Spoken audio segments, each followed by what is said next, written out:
They all thought she was just another junior officer who couldn't handle real military work. Relegated to peeling potatoes and scrubbing pots while decorated soldiers planned operations in rooms she'd never enter. But what none of them knew, not even the commander who assigned her there, was that the kitchen was exactly where she needed to be. Because sometimes the best hiding place is in plain sight. And sometimes the most dangerous investigations don't happen in war rooms. They happen where no one's paying attention.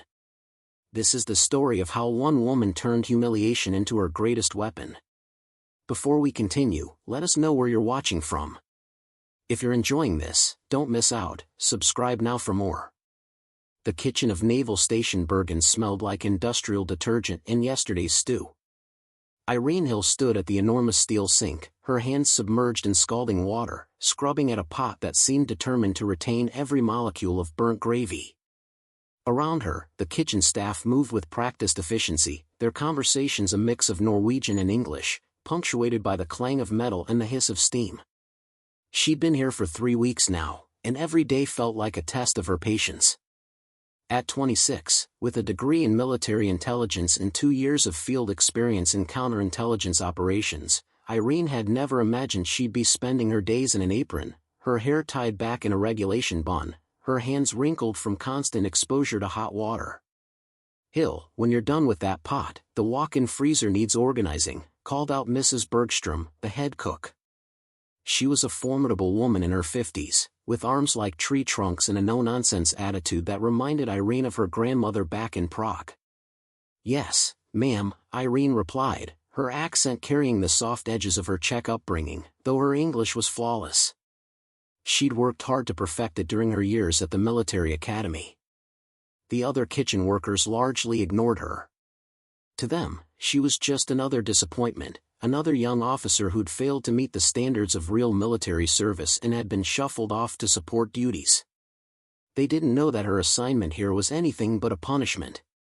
6 months ago, Irene had been working at NATO headquarters in Brussels, analyzing intelligence reports and tracking potential security threats.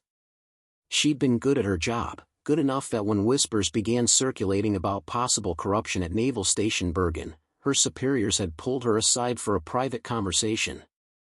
Commander Victor Strand was a decorated officer, a man who'd served for 23 years and had the respect of his peers and the loyalty of his subordinates. He was also, according to classified intelligence reports, potentially involved in the illegal sale of military equipment to private contractors. The evidence was circumstantial, fragmentary, nothing that would hold up in a military tribunal. But it was enough to warrant investigation. The problem was that Strand was careful. Previous attempts to investigate him had failed because he seemed to have an uncanny ability to sense when he was being watched. Standard surveillance protocols hadn't worked. Digital monitoring had yielded nothing incriminating. If they were going to catch him, they needed someone on the inside. Someone he wouldn't suspect. Someone who could blend into the background and observe without being noticed. That's where Irene came in. Her assignment was simple in theory, impossible in practice. Get assigned to the base, gain access to Strand's routines, and document any evidence of illegal activity. The cover story was perfect. Her file had been carefully modified to show a series of minor infractions and performance issues, nothing serious enough to warrant discharge, but enough to justify her being relegated to support duties. To everyone at Naval Station Bergen, including Commander Strand, she was just another officer who'd failed to live up to expectations. The kitchen assignment had been a stroke of genius from her handler, a sharp-eyed intelligence officer named Captain Webb. Kitchen staff had access to nearly every part of the base. They delivered meals to offices, cleaned conference rooms after meetings, and were generally invisible to the officers who considered themselves too important to notice the people who fed them. "You'll be nobody," Webb had told her during their final briefing in Brussels. And that's exactly what you need to be. Strand won't see you as a threat because people like him never see support staff as anything worth noticing. Irene had accepted the assignment without hesitation. This was what she'd trained for, what she'd worked toward since deciding to join military intelligence. But nothing in her training had prepared her for the soul-crushing monotony of kitchen work or the casual dismissal she faced from nearly everyone on the base. She finished scrubbing the pot and moved to the walk-in freezer, clipboard in hand to document inventory. The cold air was a relief after the heat of the kitchen, and she took a moment to simply breathe, to remind herself why she was here. Through the small window in the freezer door, she could see the kitchen continuing its chaotic dance. But her attention was drawn to the hallway beyond, where she caught a glimpse of Commander Strand walking past. He was tall, with silver hair and the kind of posture that came from decades of military discipline. His uniform was immaculate, his bearing confident. He looked like exactly what he was, a respected commander with nothing to hide. Irene had been watching him for 3 weeks, documenting his movements, his meetings, his interactions with other officers. So far, she'd found nothing. He followed regulations precisely, treated his staff professionally, and maintained the kind of schedule that would make any commanding officer proud. If he was involved in illegal activities, he was extraordinarily careful about it. The freezer door opened behind her, and one of the kitchen assistants, a young man named Eric, stepped inside. "Mrs. Bergstrom wants to know how long you'll be. We need to start prep for the officers' dinner." "Almost done," Irene replied, making a few final marks on her clipboard. The officers' dinner. That was tonight. Once a month, Commander Strand hosted a dinner for the senior staff, a formal affair held in the base's main dining room. The kitchen staff would prepare an elaborate meal, serve it, and then clean up afterward. It was one of the few times Irene would have legitimate access to spaces where important conversations might happen. She'd been planning for this dinner since she arrived, thinking through every angle, every opportunity. If Strand was conducting illegal business, he might let something slip in the relaxed atmosphere of a formal dinner, especially after a few drinks. Her job was to be there, to listen, to observe, and most importantly, to remain invisible. As she left the freezer and returned to the main kitchen, Irene caught her reflection in one of the polished steel surfaces. She looked tired, her face drawn from early mornings and long days. Her hands were rough from constant work, her nails short and practical. She looked exactly like what she was pretending to be, a junior officer who'd been relegated to kitchen duty and had accepted her fate. But beneath that exterior, her mind was sharp, analyzing, planning, waiting for the moment when Commander Strand would make a mistake. Because everyone made mistakes eventually. Even decorated commanders with 23 years of service and a reputation for perfection. "Hill." Mrs. Bergstrom's voice cut through her thoughts. "Stop daydreaming and help with the vegetables. We have 200 officers to feed tonight, and I won't have my kitchen looking incompetent." "Yes, ma'am," Irene replied, moving to the prep station where mountains of carrots and potatoes awaited her attention. As she picked up a peeling knife and began working, she allowed herself a small smile. Let them think she was just kitchen staff. Let them dismiss her as another failure. Because while they weren't paying attention, she was watching everything. And sooner or later, she'd find what she was looking for. The investigation had just begun. The officers' dining room at Naval Station Bergen was designed to impress. Dark wood paneling covered the walls, hung with paintings of historic naval battles and portraits of distinguished commanders from Norway's military history. Long tables were arranged in a U-shape, covered with white linens and set with the base's formal china and silverware. Crystal glasses caught the light from the chandeliers overhead, creating small rainbows across the pristine tablecloths. Irene stood in the kitchen doorway, surveying the room one final time before the officers arrived. She wore the standard service uniform for kitchen staff, a crisp white jacket over black pants, her hair pulled back severely from her face. In her hands, she carried a tray of appetizers, small portions of smoked salmon on dark bread, garnished with dill and capers. Remember, Mrs. Bergstrom had instructed the serving staff during their briefing. "You are invisible. You serve from the left, clear from the right, and you do not engage in conversation unless directly addressed. These are senior officers. They do not want to be disturbed by kitchen staff." Invisible. The word echoed in Irene's mind as she took her position near the serving station. That was exactly what she needed to be. The officers began arriving at precisely 1800 hours. They came in groups of 2 or 3, their dress uniforms decorated with medals and insignia that spoke of years of service and numerous commendations.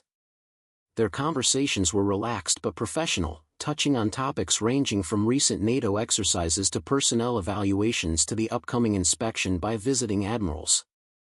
Commander Strand arrived fashionably late, as befitted his position as host. He moved through the room with the ease of someone completely comfortable in his authority, greeting each officer personally, asking about their families, their work, their opinions on various matters. Irene watched him carefully as she served appetizers, noting the way he commanded attention without seeming to demand it.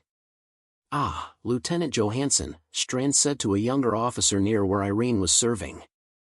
"I read your report on the supply chain optimization. Excellent work. I'd like to discuss it further with you next week." "Thank you, sir. I appreciate that." As Irene moved around the room, offering appetizers and refilling water glasses, she listened carefully to every conversation within earshot.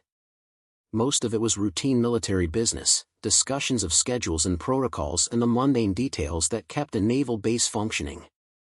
But she'd learned in her training that intelligence work was rarely about dramatic revelations. More often, it was about collecting fragments of information and piecing them together into a coherent picture. Near the head table, 2 senior officers were discussing recent equipment purchases. "The new radar systems are impressive," one said, a captain with graying temples. "Though I was surprised by the supplier.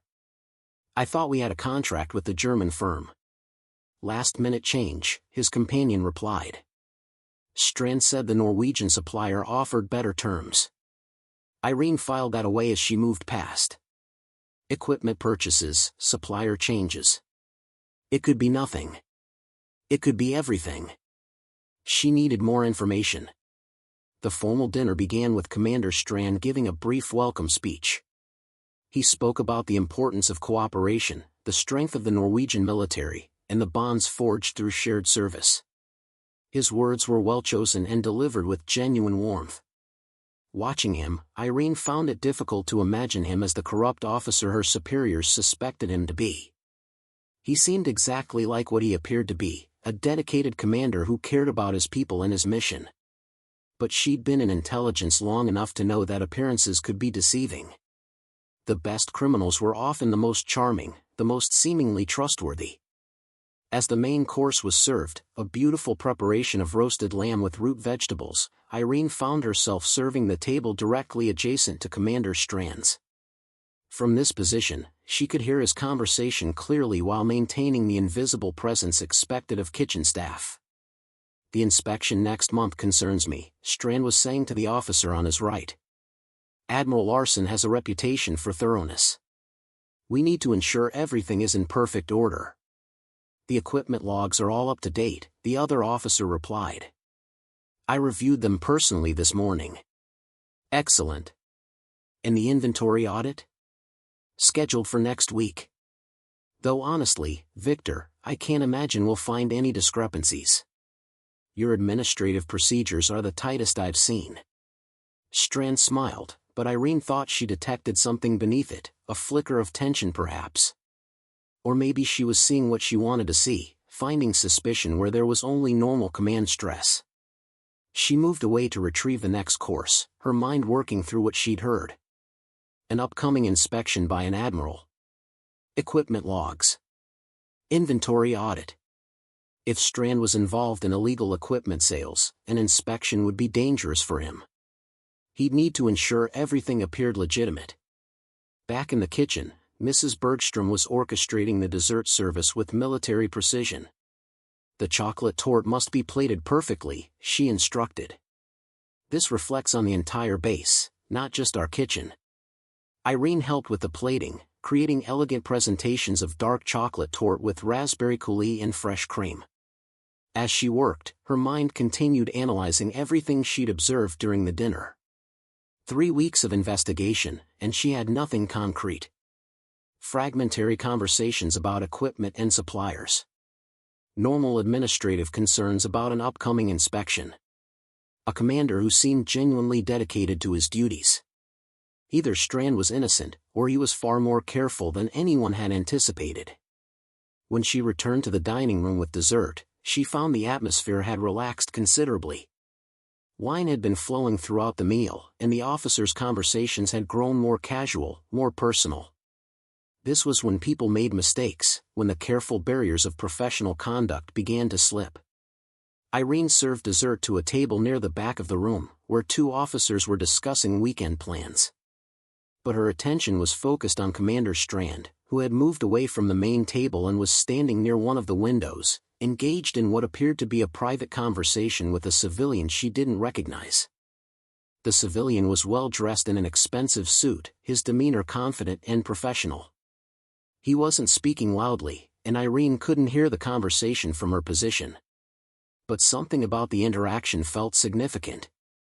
Why was a civilian at a military officer's dinner? And why was Strand speaking with him privately, away from the other guests? She needed to get closer. "Excuse me," she said softly to the officers she'd just served, picking up the empty appetizer plates from their table. This brought her nearer to the window where Strand and the civilian were talking. "Next shipment is scheduled for the 15th, she heard the civilian saying, his voice low but clear enough for her to catch fragments. "The documentation will be—" "Not here," Strand interrupted, his voice carrying a note of warning.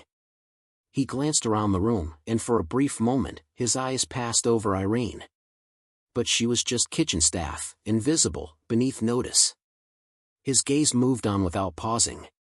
"Of course," the civilian replied. "Perhaps we could discuss this in your office tomorrow? 1000 hours. Use the side entrance." The civilian nodded and moved away, blending back into the crowd of officers. Strand remained by the window for a moment longer, his expression thoughtful, before returning to his hosting duties with a practiced smile. Irene's heart was racing, but she kept her movements calm and professional as she continued clearing tables. A shipment. Documentation. A private meeting. It wasn't proof of anything illegal, but it was the first real lead she'd found since arriving at the base. She needed to find out who that civilian was and what business he had with Commander Strand. And she needed to find a way to be present for their meeting tomorrow at 1000 hours. As the dinner wound down and the officers began departing, Irene helped with the massive cleanup operation. Dishes needed to be washed, tables cleared, the dining room restored to its usual state. The work was exhausting, and by the time they finished, it was nearly midnight. Walking back to her quarters across the darkened base, Irene felt the weight of her assignment settling on her shoulders. She'd been sent here to investigate a potentially corrupt officer, but what if she was wrong? What if Strand was innocent, and she was wasting time and resources chasing shadows? But then she remembered the private conversation with the civilian. The careful way Strand had warned him not to discuss their business in public. The scheduled meeting using the side entrance.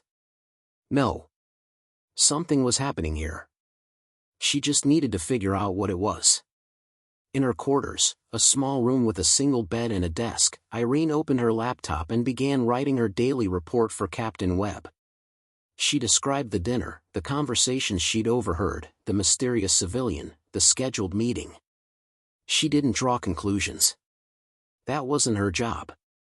Her job was to observe and report, to collect information that analysts at higher levels would piece together into actionable intelligence. Before sending the report, she looked at herself in the small mirror above her desk. 3 weeks of kitchen duty had changed her. She looked tired, older somehow. Her hands were rough from constant work. She smelled like industrial soap and cooking grease no matter how much she showered. But beneath that exterior, she was still an intelligence officer. Still someone who'd been trained to see patterns others missed, to find truth hidden beneath layers of deception. Tomorrow, she'd find a way to be near Commander Strand's office at 1000 hours. She'd discover who that civilian was and what shipment they were discussing. And slowly, piece by piece, she'd build the case that would either prove Strand's guilt or clear his name. As she finally lay down to sleep, exhausted from the long day, Irene thought about why she'd chosen this career. It wasn't for the glamour, there was none in kitchen duty and covert observation. It wasn't for recognition, success and intelligence work meant staying invisible, uncredited. It was because she believed in truth. In justice. In holding people accountable regardless of their rank or reputation. And if Commander Victor Strand was abusing his position for personal gain, she would find the evidence. No matter how long it took. No matter what it cost her. The investigation was far from over. In many ways, it had just begun. We've invested considerable effort in bringing you this story. If you find it engaging, please consider subscribing to our channel. Your support is greatly appreciated. Now, let's return to the narrative. The next morning arrived with the gray light typical of Norwegian autumn. Irene woke at 5, as she had every day since arriving at the base, and went through her usual routine. Shower, dress in her kitchen uniform, quick breakfast in the staff cafeteria.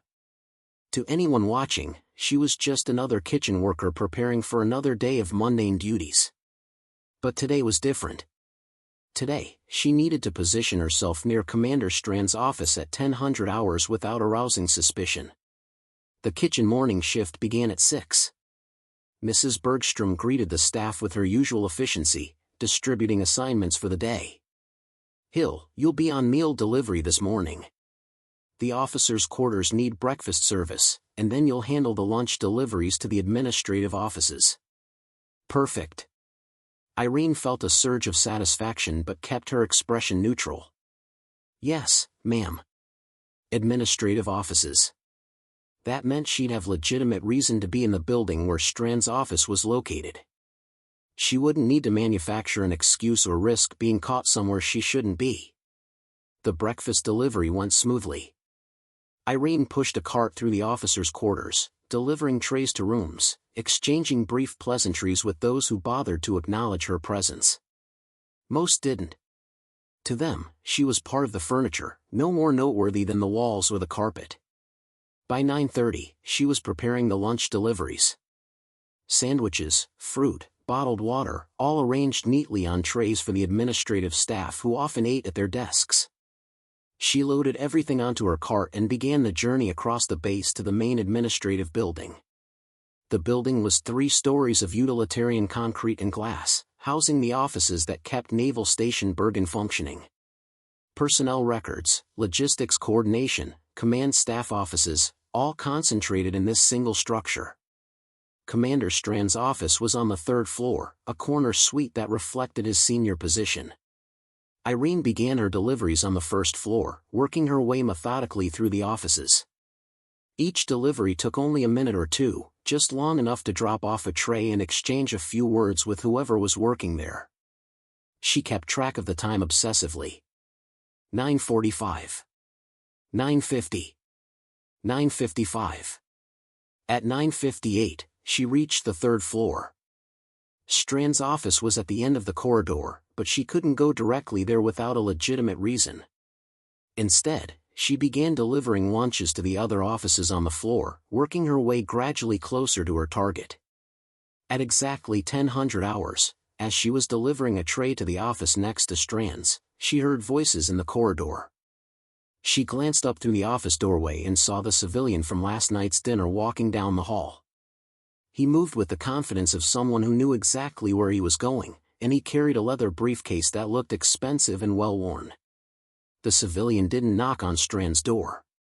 He simply opened it and walked in, as if he'd been there many times before. The door closed behind him. Irene finished her delivery and pushed her cart into the corridor. Strand's office was just a few meters away. She could hear the murmur of voices inside, but not clearly enough to make out words. The door was solid wood, designed for privacy. She needed to get closer, but how? She couldn't simply stand in the corridor listening. That would be obvious, suspicious. She needed a reason to be near that door. Her eyes fell on the small maintenance closet directly across from Strand's office. It was where cleaning supplies were stored for the 3rd floor. Kitchen staff occasionally used it when they needed to clean up spills during meal deliveries. Making a decision, Irene opened the maintenance closet and stepped inside, leaving the door slightly ajar. From this position, she had a clear view of Strand's office door. If anyone asked what she was doing, she could say she was looking for cleaning supplies after a spill. It was thin, but plausible. The closet was cramped and dark, smelling of industrial cleaner and dust. Irene positioned herself where she could see through the crack in the door, and she waited. Minutes passed. The corridor remained quiet except for the distant sound of ringing phones and clicking keyboards. Through Strand's door, she could hear the voices continuing their conversation, but the words were still indistinct. Then, at 10:15, the door opened. The civilian emerged first, his briefcase in hand. Behind him, Commander Strand appeared in the doorway. They stood there for a moment, concluding their conversation. "The manifest will list them as replacement parts," the civilian was saying. "Nothing that will raise questions during the inspection." "And the payment?" Strand asked, his voice lower but still audible. "Transferred to the account we discussed." "Same as always." Strand nodded, then glanced up and down the corridor. For a heart-stopping moment, his eyes seemed to linger on the maintenance closet where Irene was hiding. But then he looked away, apparently satisfied that they were alone. "Next month, then," Strand said. "After the inspection is concluded." "Of course. A pleasure doing business with you, Commander." They shook hands, and the civilian walked away toward the elevator. Strand watched him go, then retreated into his office, closing the door behind him. Irene remained frozen in the maintenance closet, her mind racing. Manifests listing equipment as replacement parts. Payments to secret accounts.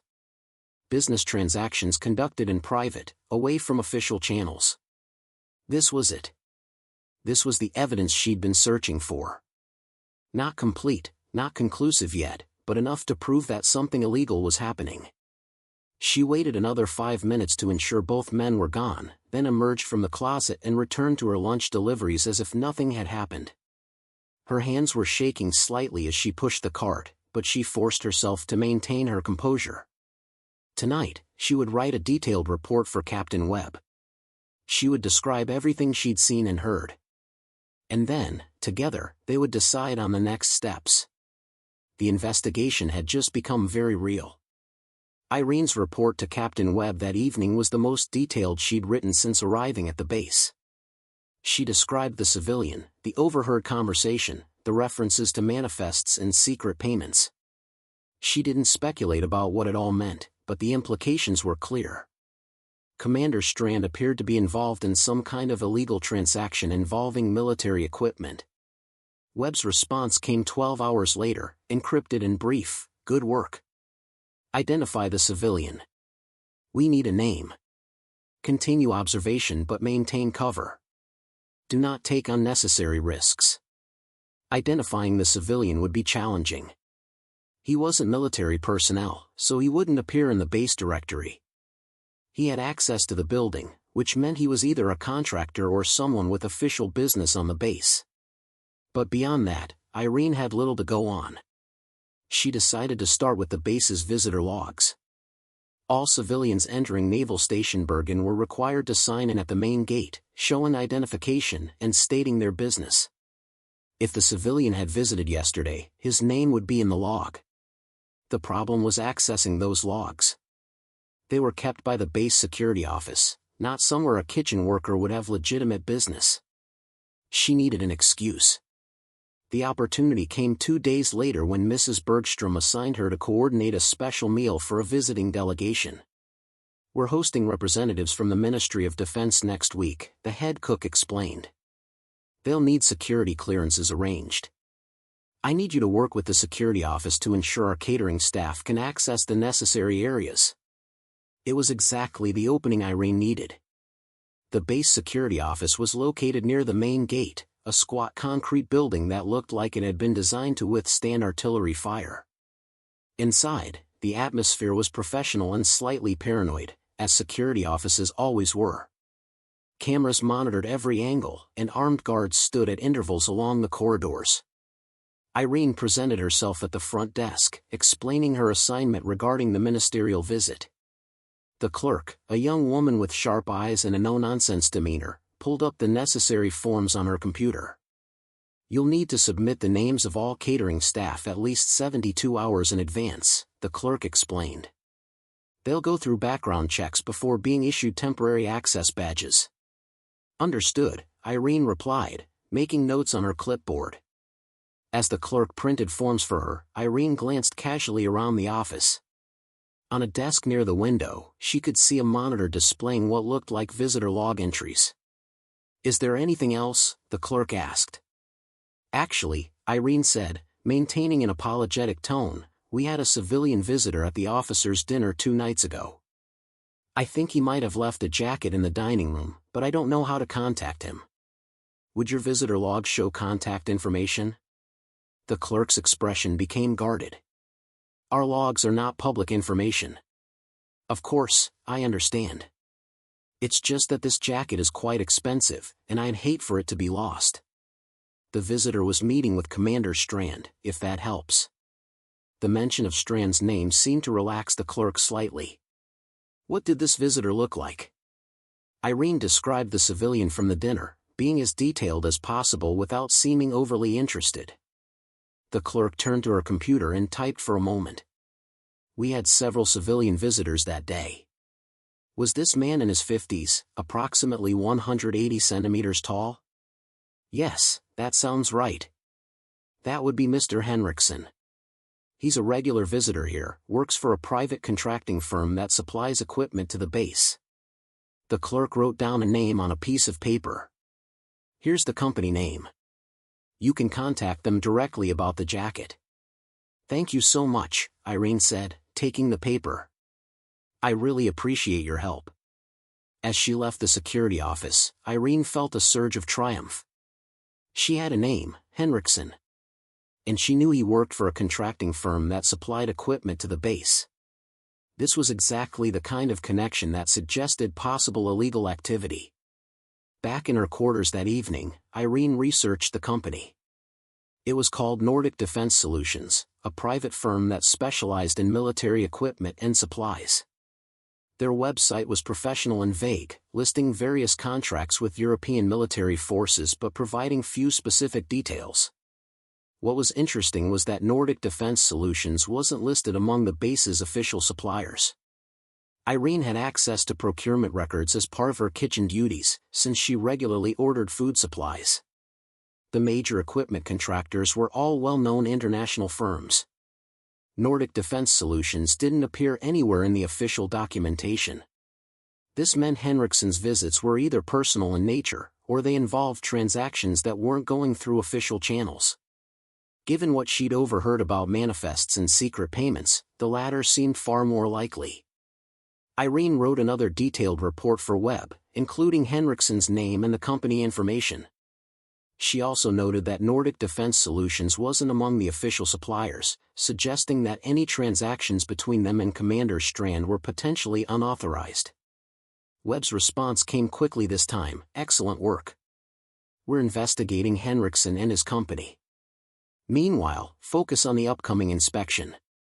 If Strand is worried about it, he may make mistakes. Document everything. The inspection was now less than 3 weeks away. Irene had heard it mentioned repeatedly in conversations around the base.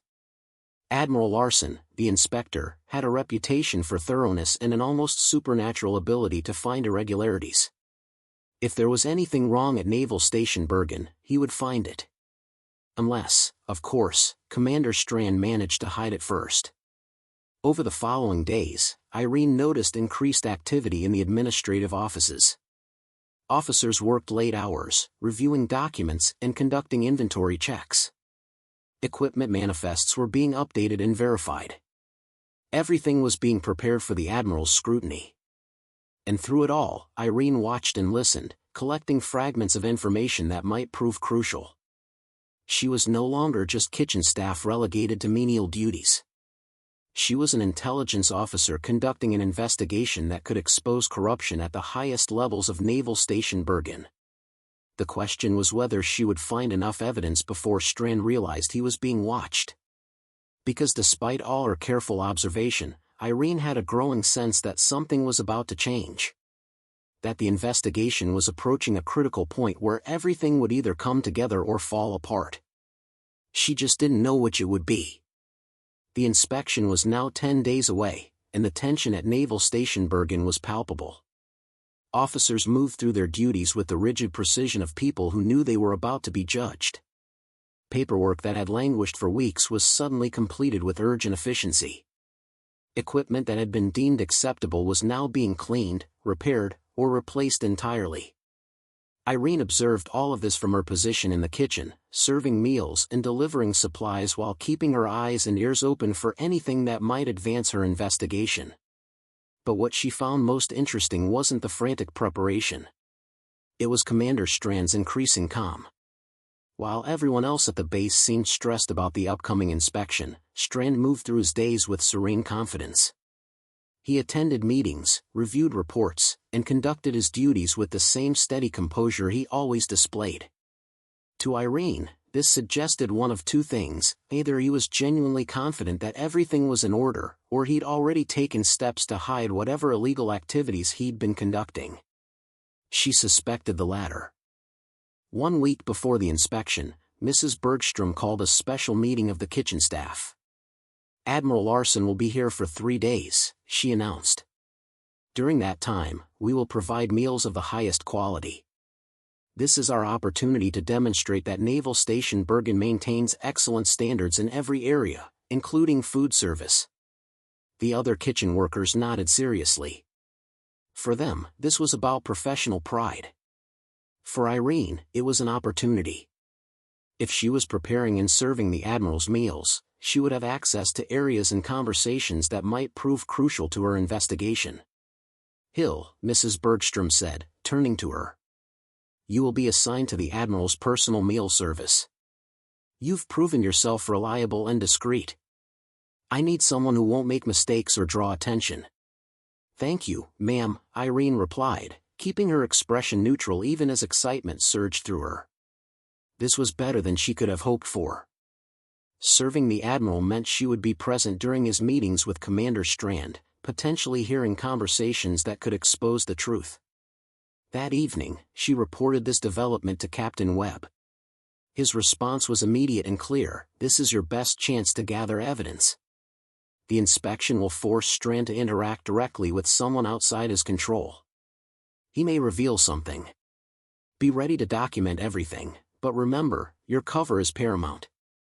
If Strand suspects you, the entire investigation is compromised." The days before the inspection passed in a blur of preparation. The kitchen staff worked extended hours, creating menus, testing recipes, ensuring that every meal would be perfect. Irene threw herself into the work, partly to maintain her cover and partly because it kept her mind occupied. The closer they got to the inspection, the more aware she became of the risks she was taking. If Strand discovered she was investigating him, the consequences could be severe. He was a powerful commander with decades of service and countless connections. She was a junior officer whose real position in military intelligence was known only to a handful of people. If things went wrong, she would be isolated and vulnerable. But she'd accepted those risks when she took this assignment. Some things were more important than personal safety. Integrity in the military was one of them. Admiral Larson arrived on a cold Tuesday morning, his helicopter touching down on the base landing pad at precisely 0800 hours. Irene watched from the kitchen window as Commander Strand and his senior staff assembled to greet him. The Admiral was a compact man in his 60s, his uniform decorated with an impressive array of medals and ribbons. He moved with the economical precision of someone who didn't waste time or words. The inspection began immediately. Larson toured the base facilities, reviewed personnel records, and conducted interviews with staff at every level. His questions were sharp and probing, designed to reveal problems rather than confirm that everything was acceptable. Irene's role in serving his meals began that evening with dinner in the officers' dining room. She and 2 other kitchen workers prepared an elaborate meal, traditional Norwegian fish soup, followed by roasted venison with lingonberry sauce, and finally a delicate cloudberry dessert. Every element was perfect: calculated to impress without appearing ostentatious. As she served the Admiral, Irene kept her movements efficient and unobtrusive. She was there to provide food, not to be noticed. But her ears were attuned to every word of the conversation between Larsen and Strand. "Your base runs efficiently, Commander," Larsen was saying. "The personnel seem well-trained and motivated." "Thank you, sir. I believe in maintaining high standards in all areas," Strand replied smoothly. "I've been reviewing your equipment procurement records. There are some interesting patterns I'd like to discuss tomorrow." Irene saw Strand's hand pause for just a fraction of a second before lifting his water glass. It was a tiny tell, barely noticeable, but to someone watching closely it revealed tension beneath his calm exterior. "Of course, Admiral. I'm happy to clarify any questions you might have." "Good. I find that procurement is often where irregularities first appear. Not suggesting there are any here, you understand. Just part of my standard review process." "I understand completely, sir." The conversation moved to other topics, but Irene had heard what she needed. Larsen was suspicious. He'd noticed something in the procurement records that concerned him. Whether he had specific evidence or just professional instinct, he was looking in exactly the right direction. After the meal, as Irene and the other servers cleared dishes and returned to the kitchen, she felt the weight of the moment settling on her. The investigation was reaching its critical point. Larsen's review might expose Strand's illegal activities without any further action on her part. But it might not.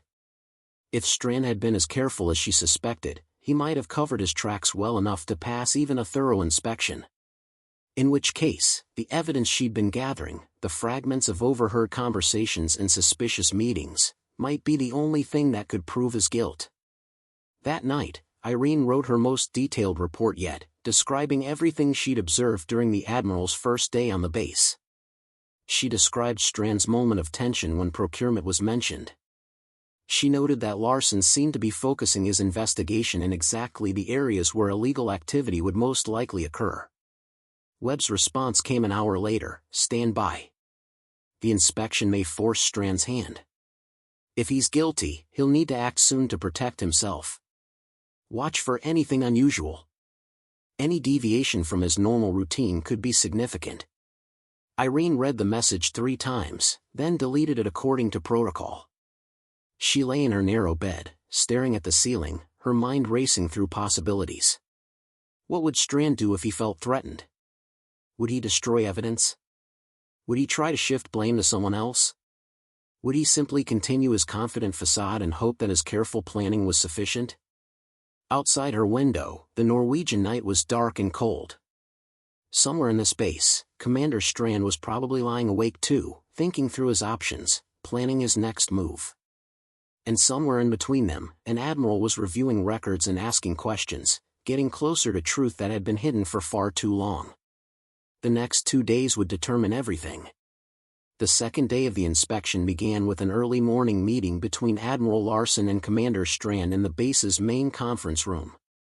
Irene had been assigned to provide coffee and light refreshments, which meant she would be present for at least part of their discussion. She arrived at the conference room at 0700 hours, setting up a service station with fresh coffee, tea, pastries, and fruit. Through the windows, she could see the base beginning its daily routine, personnel moving between buildings, vehicles entering and leaving through the main gate. Admiral Larsen arrived first, carrying a thick folder of documents. He nodded briefly to Irene as he entered, then began spreading papers across the conference table. Commander Strand followed a few minutes later, his uniform immaculate as always, his expression professionally pleasant. "Coffee, gentlemen?" Irene asked, keeping her voice neutral and service-oriented. "Please," Larsen replied without looking up from his documents. She poured coffee for both officers, then retreated to the service station where she could remain available if they needed anything while appearing to be occupied with arranging the refreshments. "Commander," Larsen began, "I've been reviewing your equipment procurement records for the past 18 months. I have some questions about several transactions." Strand settled into his chair with apparent calm. "Of course, Admiral. I'm happy to clarify anything." You've made several purchases from non-standard suppliers. Small amounts individually, but they add up to significant value when aggregated. Can you explain the reasoning behind these choices? In each case, Admiral, the non-standard supplier offered better value or faster delivery than our usual contractors. With budget constraints being what they are, I felt it was my responsibility to find the most cost-effective solutions. I appreciate fiscal responsibility, Larson said, his tone neutral. However, non-standard suppliers require additional vetting to ensure they meet military standards. I don't see documentation of such vetting for several of these companies. There was a pause. Irene, carefully arranging pastries on a serving platter, watched Strand's reflection in the coffee pot's polished surface. His expression remained calm, but she thought she detected a tightness around his eyes. An oversight on my part, Admiral. The vetting was done verbally through recommendations from other bases that had used these suppliers. I should have documented it more formally. Yes, you should have. Larson pulled out a specific document. This company, Nordic Defense Solutions, appears multiple times in your records. Yet they're not listed in the approved supplier directory for Norwegian military forces. Can you explain why you chose to work with them? Irene's hand froze for just a moment before she forced herself to continue her tasks. This was it. Larson had found Henriksen's company. Nordic Defense Solutions came highly recommended, Strand replied, his voice steady. They specialize in rapid delivery of replacement parts, which has been valuable when we've had urgent maintenance needs. Urgent maintenance needs that couldn't be met through our established supply chains? In some cases, yes. The standard procurement process can take weeks. When we have critical equipment down, waiting that long isn't always feasible. Larson made a note in his folder. I'd like to see detailed records of all transactions with Nordic Defense Solutions. Purchase orders, delivery confirmations, quality control documentation, everything. Certainly, Admiral. I'll have my staff compile that information for you. I'd like it by this afternoon. Another pause, slightly longer this time. That's a tight timeline, but we'll make it happen. Larson looked up from his documents, his gaze sharp and assessing. Commander Strand, I want to be clear about something. I'm not accusing you of wrongdoing. But I've been conducting inspections for 20 years, and I've learned to recognize patterns. What I'm seeing in your procurement records resembles patterns I have seen before in cases that later proved to be problematic. I assure you, Admiral, everything has been done in accordance with regulations. Then the documentation will prove that. Larson closed his folder. I expect complete transparency during this review, Commander. If there are any irregularities, it's better that we discover them now rather than having them surface later in a more damaging context. I understand completely, sir.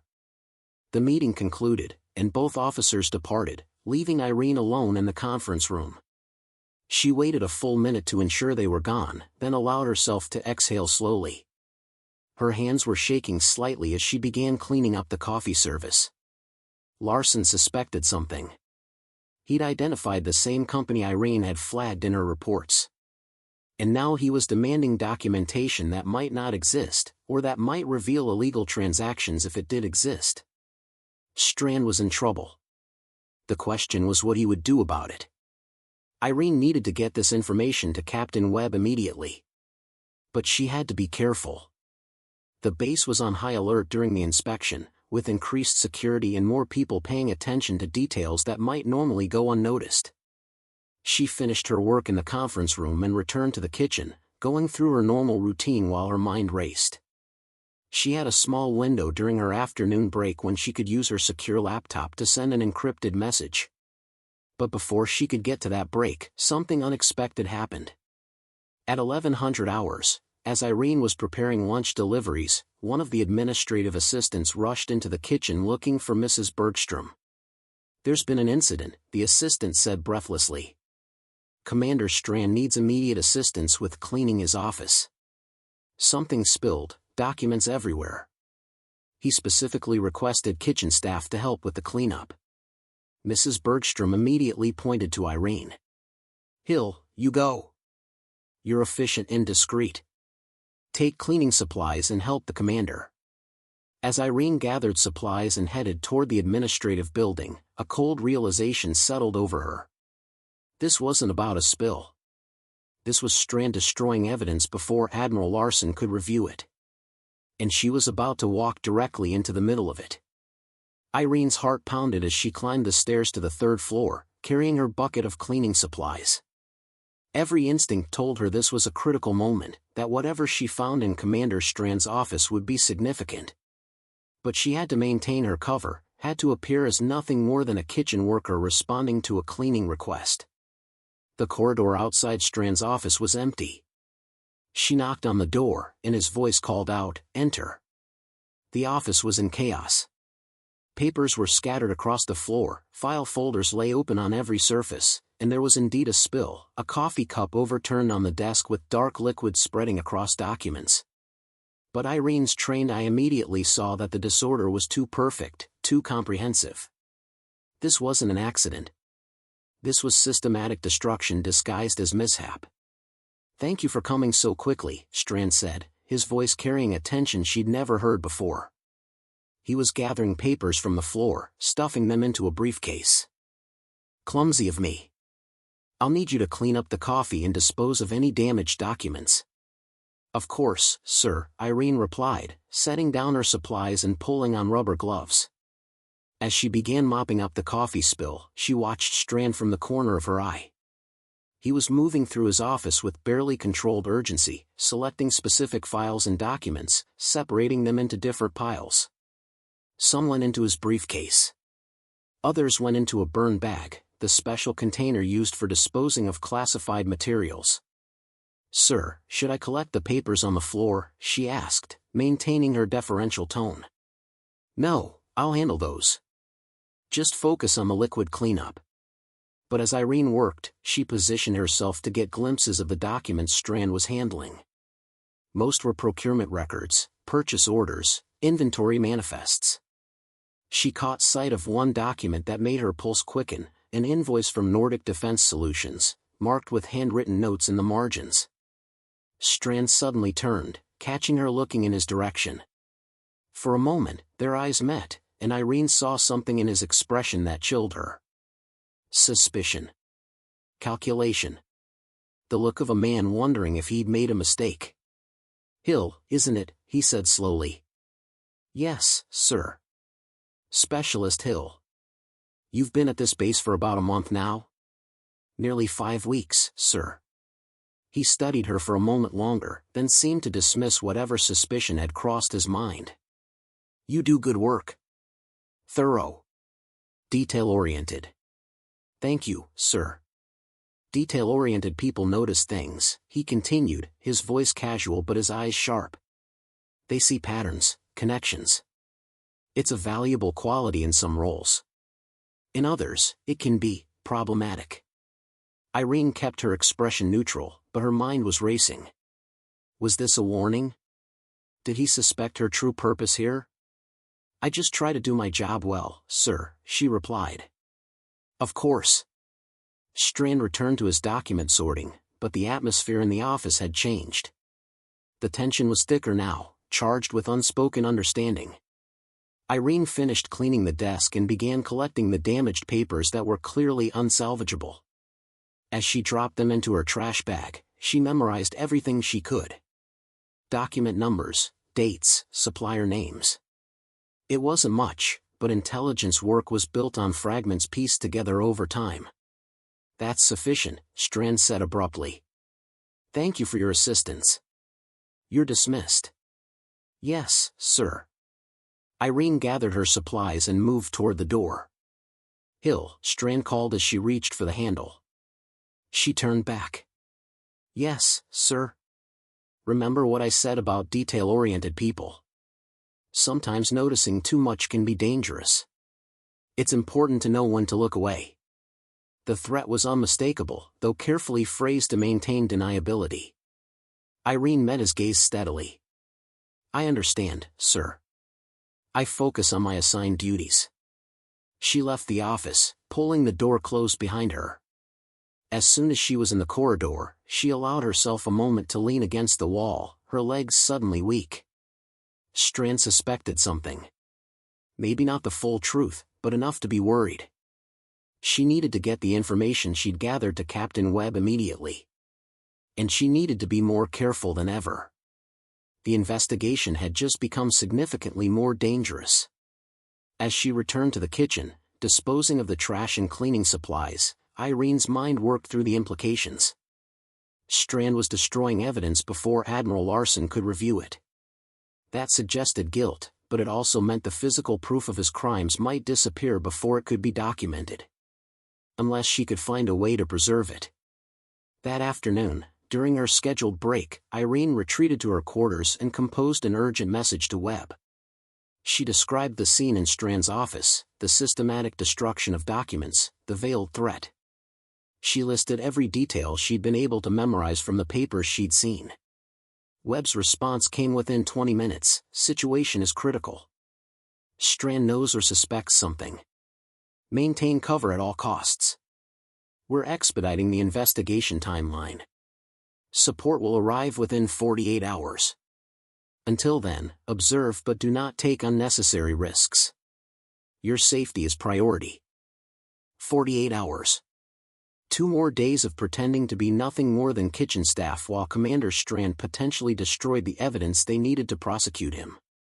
2 more days of being under his suspicious scrutiny. Irene deleted the message and sat on her bed, staring at the bare walls of her quarters. She'd trained for situations like this, had been prepared for the possibility that her cover might be compromised. But knowing that intellectually was different from living it, from feeling the weight of Strand's suspicious gaze and knowing that one wrong move could end the investigation and possibly endanger her life. Outside her window, the Norwegian afternoon was fading into early evening. The base continued its preparations for the final day of Admiral Larson's inspection. And somewhere in the administrative building, Commander Strand was calculating his next move, deciding whether a kitchen worker named Hill was simply what she appeared to be or something more dangerous. The next 48 hours would determine everything. The third and final day of Admiral Larson's inspection dawned cold and gray. Irene had barely slept, her mind cycling through scenarios and contingencies. She knew that today would be decisive. Either Larson would find enough irregularities to warrant further investigation, or Strand would successfully hide his activities behind destroyed evidence and plausible explanations. At breakfast service, the tension among the base personnel was visible. Officers spoke in hushed tones, and there was an undercurrent of anxiety that permeated every conversation. The Admiral's inspection had clearly uncovered concerns, even if the specifics weren't widely known. Irene moved through her morning duties mechanically, serving meals and cleaning up afterward. Her mind was only partially engaged in the physical tasks.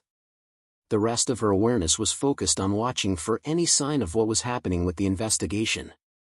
At 0900 hours, Mrs. Bergstrom called her aside. "Hill, I need you to prepare a private lunch for Admiral Larson and Commander Strand. They'll be meeting in the commander's office at noon. Something light but professional. Sandwiches, salad, coffee. Another opportunity to be present during a critical conversation." "Of course, ma'am.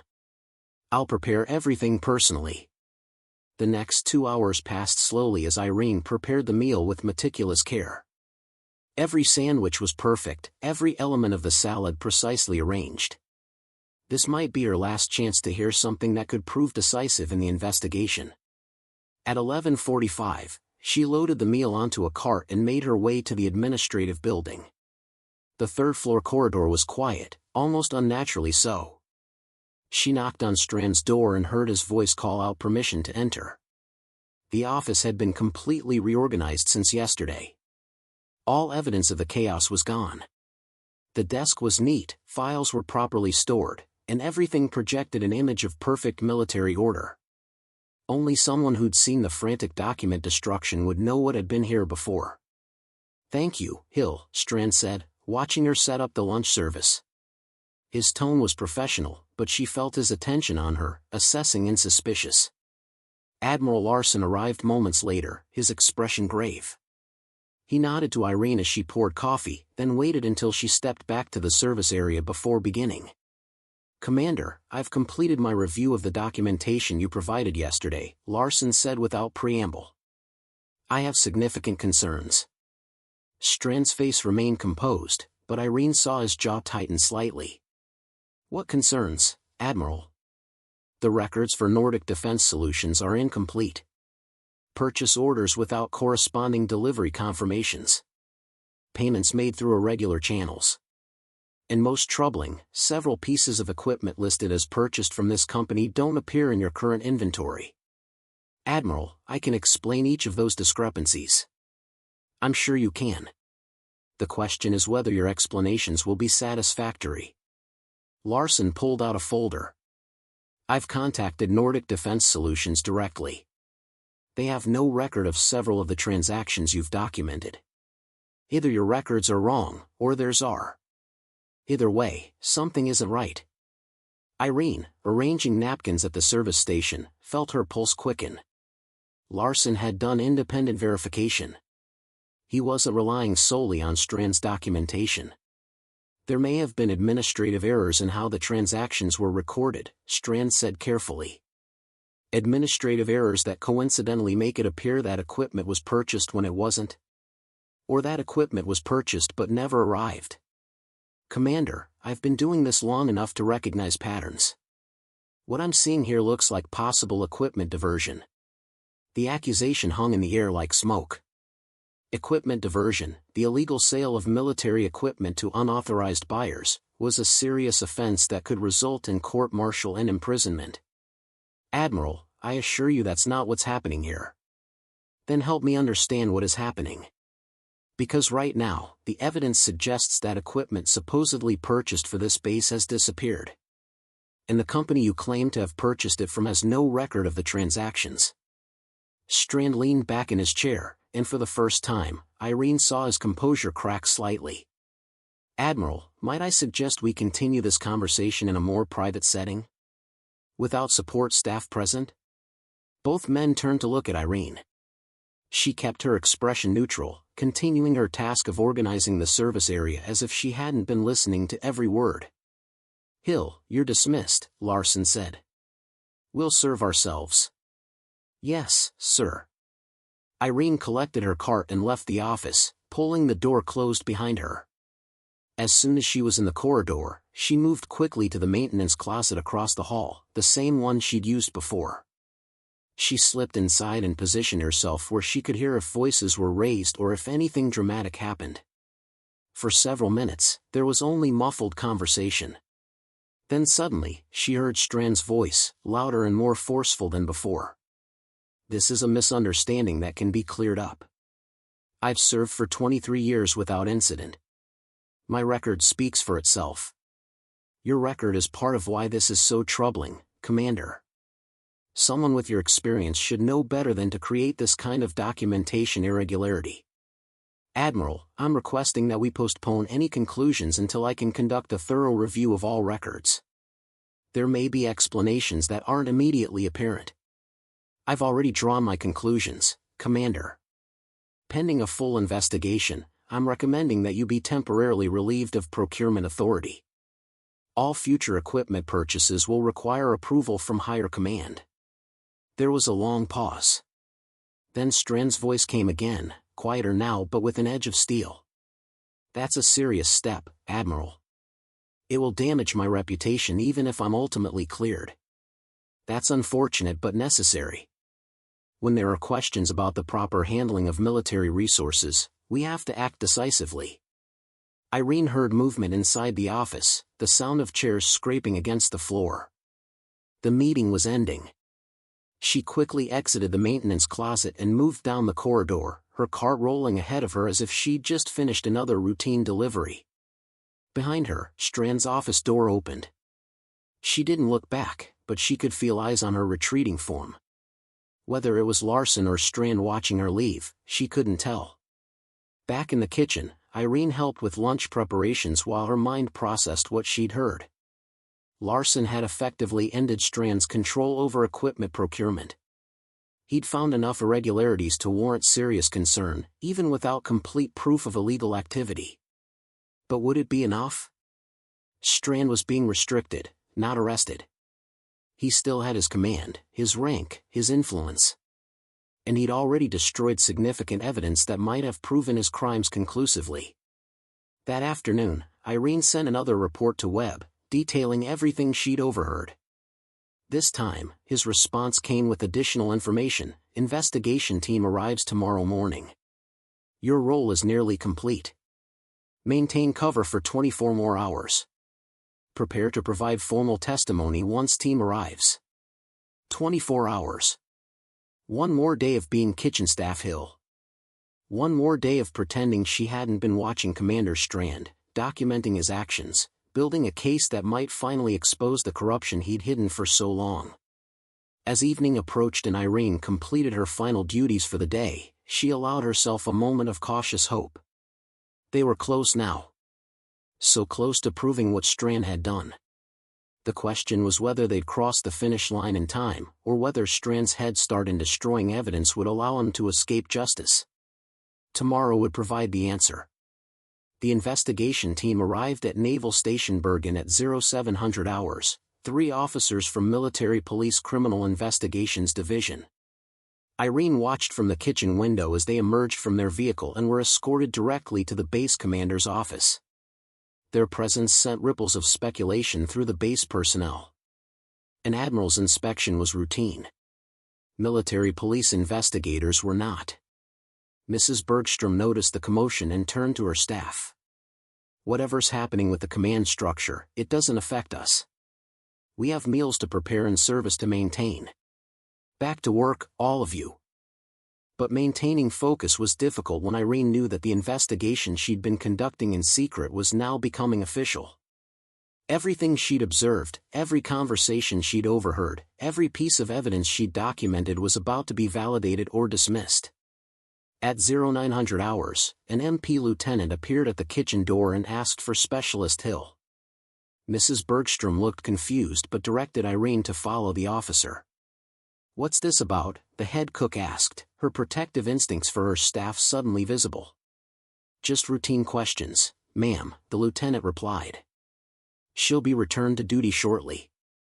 Irene followed the lieutenant through the base to a small conference room that had been converted into a temporary investigation headquarters.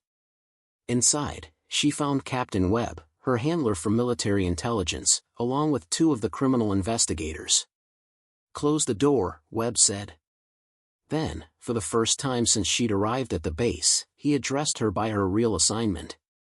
"Lieutenant Hill, thank you for your work on this operation." Lieutenant. Her actual rank, not the specialist cover she'd been using.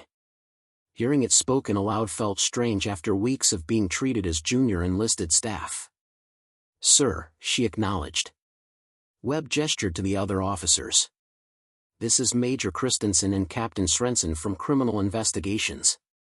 Based on your reports and Admiral Larsson's findings, they're conducting a formal investigation into Commander Strand's conduct." Major Christensen, a severe woman with steel-gray hair, opened a folder. "Lieutenant Hill, we need you to provide detailed testimony about everything you observed during your undercover assignment. We particularly need information about the civilian named Henriksen and any conversations you overheard regarding equipment transactions." For the next 2 hours, Irene recounted everything. The dinner where she'd first noticed Henriksen. The private conversation about shipments and documentation. The meeting in Strand's office. The document destruction during the inspection. Every detail she documented in her reports, now expanded with the full context of her observations. Webb pulled out another document. "Henriksen has been arrested as well. He's cooperating with investigators in exchange for a reduced sentence. His testimony corroborates everything you reported. He's provided details about how the scheme worked, how long it had been operating, and exactly how much money was involved." "How much?" Final accounting puts it at €2.4 million over 3.5 years. Not a fortune, but substantial. Enough to pay for vacation homes, luxury cars, private school tuition for Strand's grandchildren. He got comfortable, complacent. Started thinking of it as victimless crime. Except it wasn't victimless, Irene said. That money should have been spent on equipment to protect the personnel serving at that base. Exactly, Martinson agreed. Which is why this prosecution matters. It sends a message that corruption at any level will be investigated and punished. There was a pause, then Martinson leaned forward. Lieutenant Hill, we'd like to discuss your future assignments. Your performance in this operation suggests you have exceptional talent for undercover work. We're considering you for a long-term position in our undercover operations unit. Irene had been expecting this conversation. She'd thought about it constantly since leaving Naval Station Bergen, weighing what she wanted from her military career. What would that involve, sir? More assignments like the Strand investigation. Going undercover in sensitive situations, often for extended periods.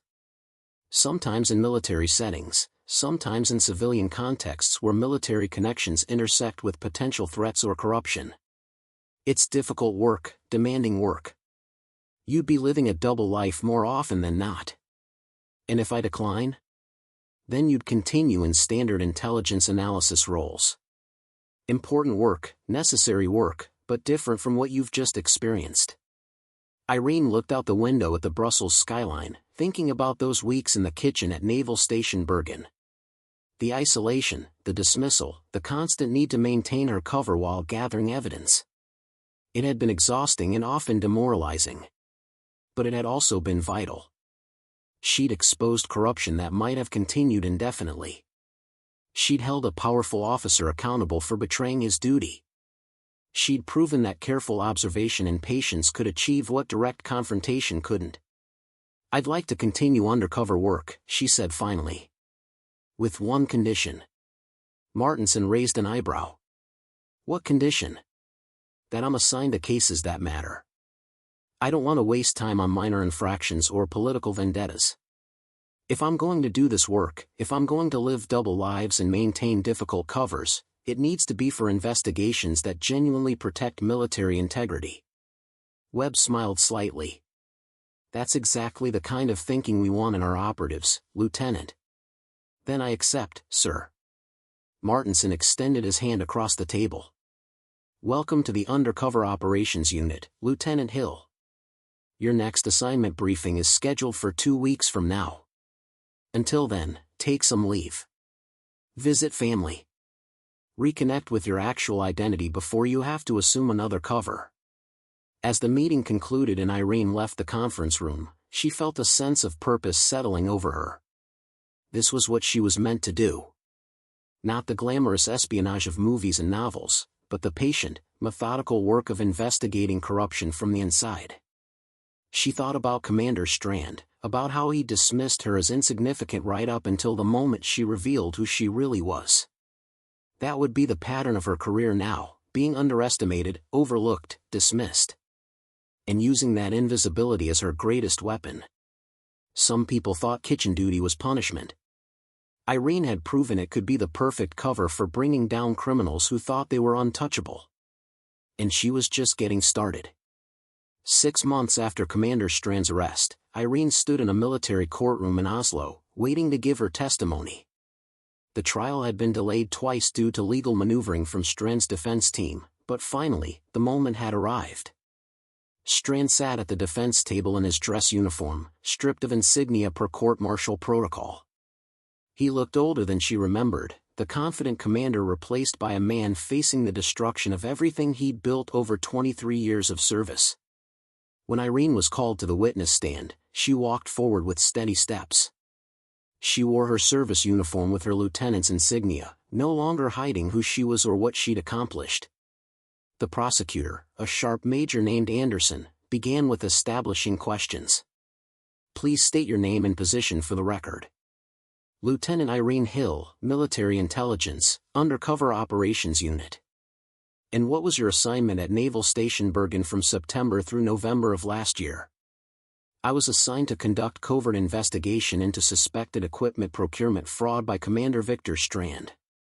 The questioning continued for over an hour.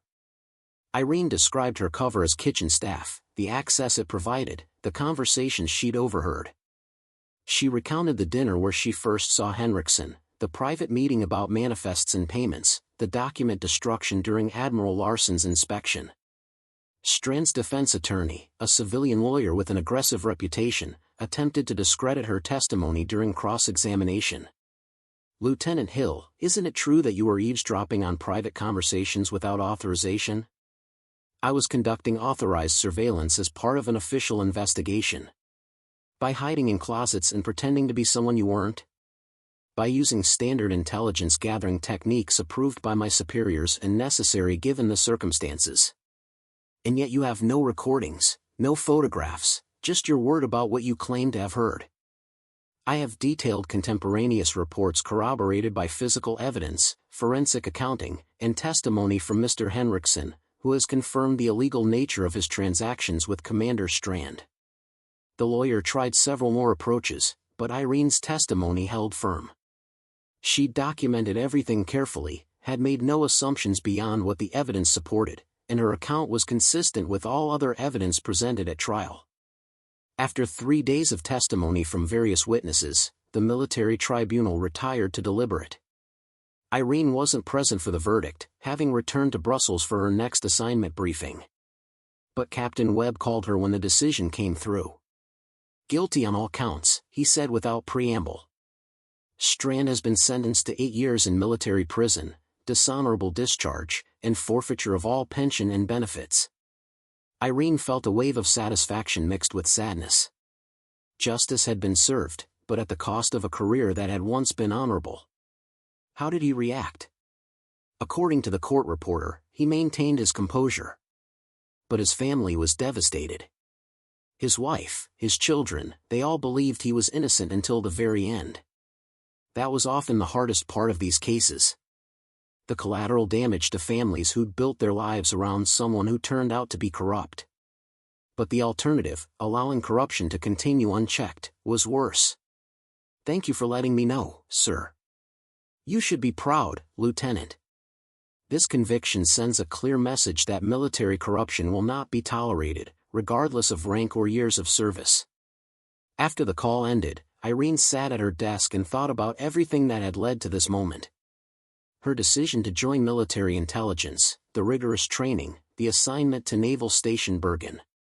5 weeks of being dismissed and overlooked while she carefully documented evidence of systematic fraud.